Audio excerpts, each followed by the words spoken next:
Just amazing. Yummy. Gloopy.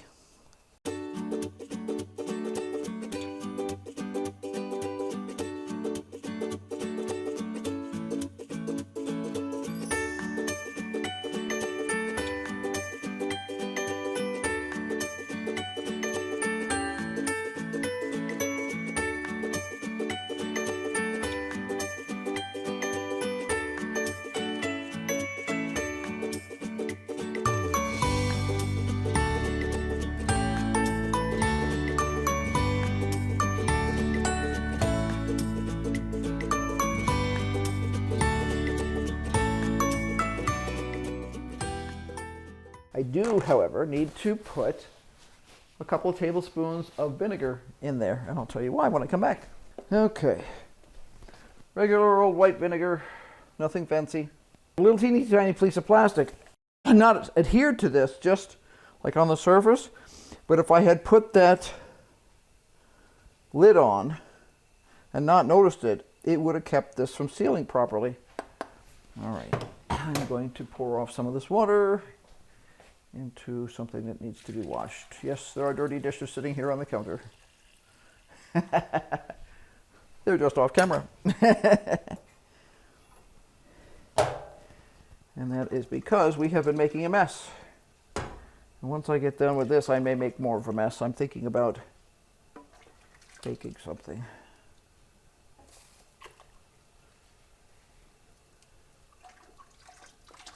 Been wanting to bake cookies for days and days and weeks. Henry managed to bake some very excellent chocolate chip cookies the other day, and that was very cool. However, I've been wanting to bake some cookies, and we have not baked true Christmas cookies for a couple of years now. That was something we always did, and the last couple of years it just seemed like there was too much going on, and only the two of us to share with, unless we wanted to drive around the county and drop them at people's houses, which I'm sure some of our friends would not have minded at all. But I confess to a little bit of inertia when it came to things like that this year. Notice I always put the mouths of the jars down until I'm ready to use them. Now, why would I do that? Well, because the vast majority of bacteria and yeast and other icky things that are going to come along are going to fall down, not fall up. So, so we'll let them not be able to fall in. Now, I'm checking very closely on this. I've watched a couple of big YouTube channels recently canning, and I was a bit horrified. They were talking about how careful they were, but they weren't careful at all. And I was like, now they're complaining about having their stuff not sealed correctly and siphoning and all that other stuff. And I'm like, no, you can never be too cautious about this kind of stuff. You just need to be aware of it all the time. The minute you're not paying attention, it'll bite you. Some people do not put vinegar in their water because they think it makes their rings rust more quickly. Now, maybe. I have never done a scientific test. I will tell you that if there's anything I have too much of in the canning world, it's rings. I have boxes of them because as soon as you're done canning, you take off the rings. So I am really not, at this point in my existence, concerned about running out of rings. And I do toss them if they get particularly rusty. But what I do like about putting vinegar in is it keeps you from getting that white mineral deposit on the outside. And especially because we have high mineral content water here, that's important to me. A few moments later. Usually I do it the other way around, where I'll have not enough water in there, but I'll have a boiling kettle of water. I am thinking that I am going to have that annoying quantity called a pint.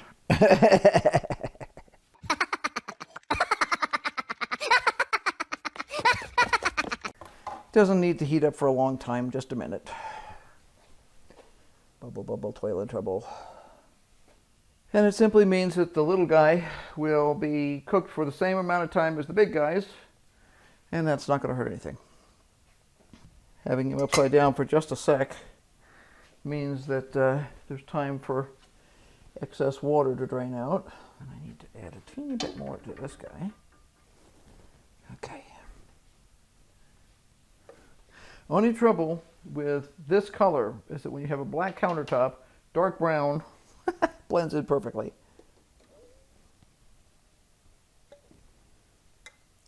And I cleverly grabbed a wide mouth pint when I was in there so that I didn't have to go fish up more lids.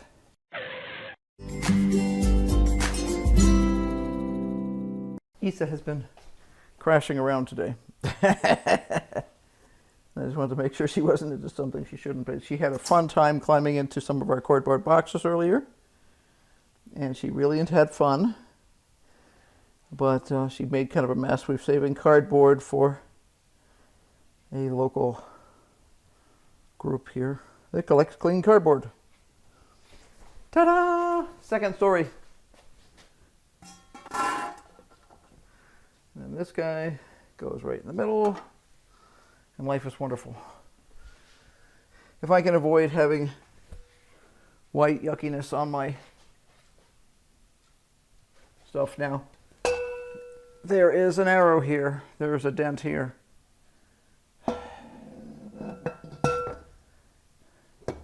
Sort of vaguely line it up. You're going to see me go front to back and side to side. What I'm doing is I'm lightly putting that on, and I am eyeballing it. I'm not actually using a measuring device of any sort, but I am eyeballing it to see that the gap in the front and the back are the same.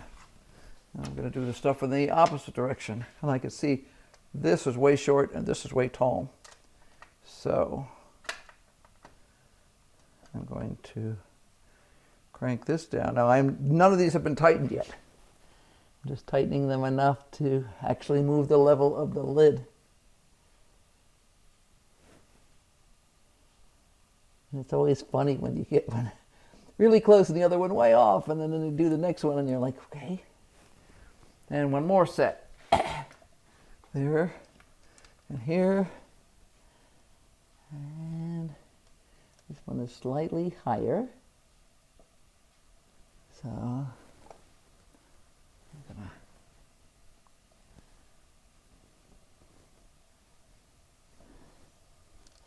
and I try and get them even, then tighten them gently. They do not need to be cranked to the ends of the earth. You see that little guy there splurp water at me? Okay, they are now finger tightened all the way down. I'm now going to turn the heat up. And that's what this 10 minutes is for. This is going to, you can see it's starting to throw some water up every once in a while. Bloop! This has got to build up a certain amount of steam inside. Once it builds up steam so that I'm getting a continuous stream of steam out of here, I'm going to set the timer for 10 minutes. At the end of that 10 minutes, I'm going to put on my weight. I will be able to read the pressure on here, but the most important thing is the weight. And because we are at like almost, well, let's see, 5,280 or something like that feet above sea level, I have to use 15 pounds here. So, here we go. We're looking lovely.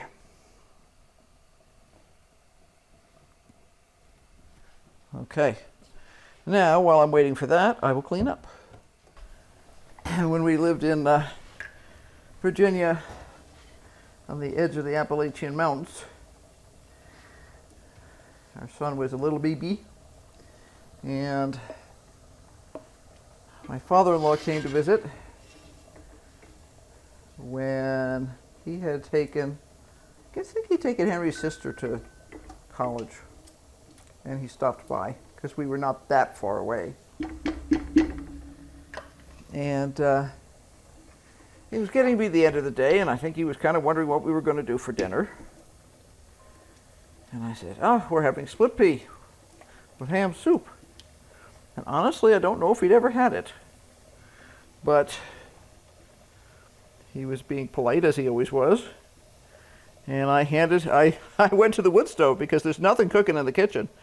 And I had had a pot of split pea and ham soup cooking on the wood stove all day. And I need a larger container. And it was gooey like this. It was delicious, and it was gooey. And it was hysterical because I remember him being somewhat skeptical at it when he looked at it, and then tasting it, and deciding that he wasn't sure if this was good or not, so he would like to have another bowl to check to make sure it was good. And of course I had fresh biscuits too, so that wasn't a bad thing either.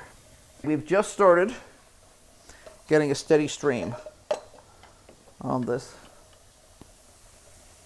I can see a nice steady stream now. It's a little hard to see in the camera, but I've got a steady stream.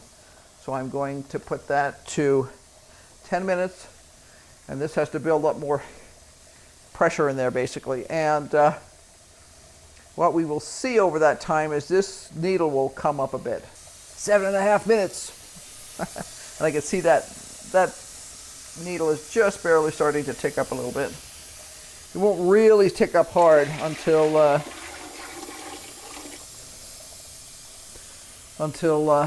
the weight is on it.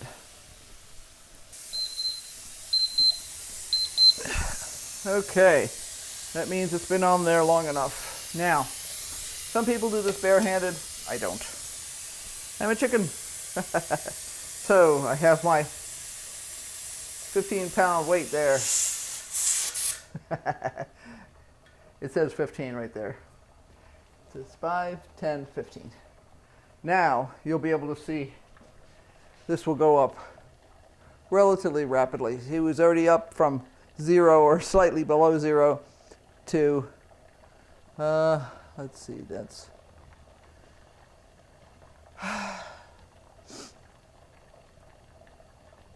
almost 5. Yeah, about 4 psi. And it'll go up now. Now we're going to wait until the jiggler starts to jiggle.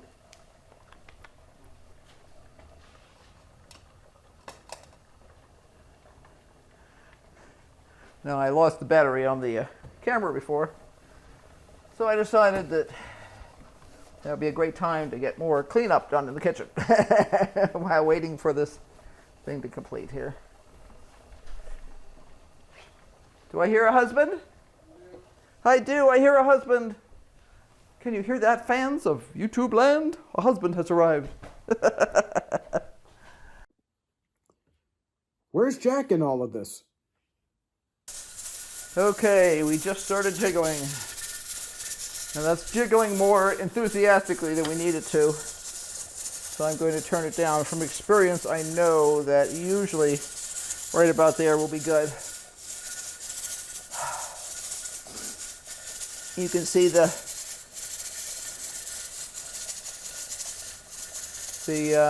needle is up now to almost 15 psi.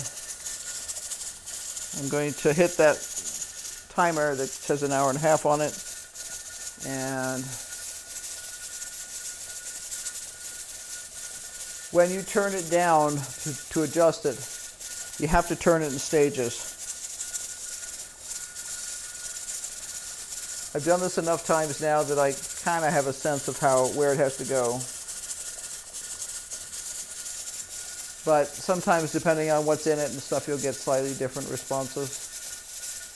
And I question how accurate sometimes the knob on the stove is. It's not a calibrated thing. See, that's still going way harder than it needs to. But it takes a while for it to cool down.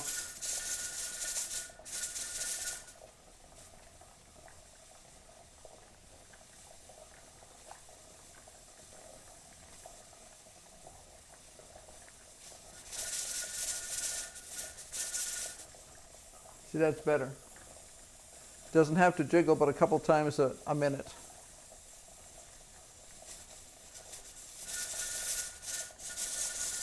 Okay. And that's all there is to it. Now we just wait an hour and 27.23 minutes. No, it's an hour and 27 minutes and 19 seconds at this point. And when it's done, I'm just going to turn it off and I'm going to let it sit there for at least a half an hour. Usually I let it sit there for an hour. And then I'll pull off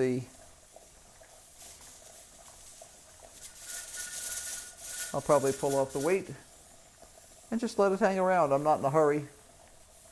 It's not in the way particularly. I can always slide it onto the back burner. And that's all there is to it. So be sure to like, subscribe, and hit that notification bell because obviously we have a ton going on around here. This is just one of the things. Just one of the things.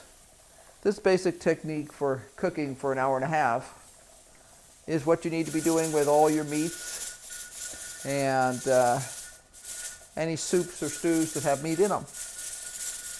And you use one synapse in your head to listen in the background for this thing jiggling every once in a while, and you go do something else. I usually work over here on my computer or something while it's working, so I can be aware if it needs to be turned down more, because I could still turn this down a little more, but I don't want it to stop jiggling. So,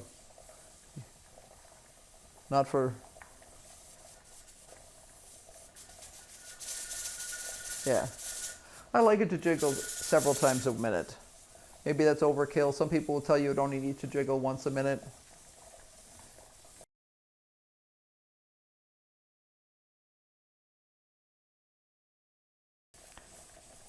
It says 1 to 4 times per minute. See you later. Bye.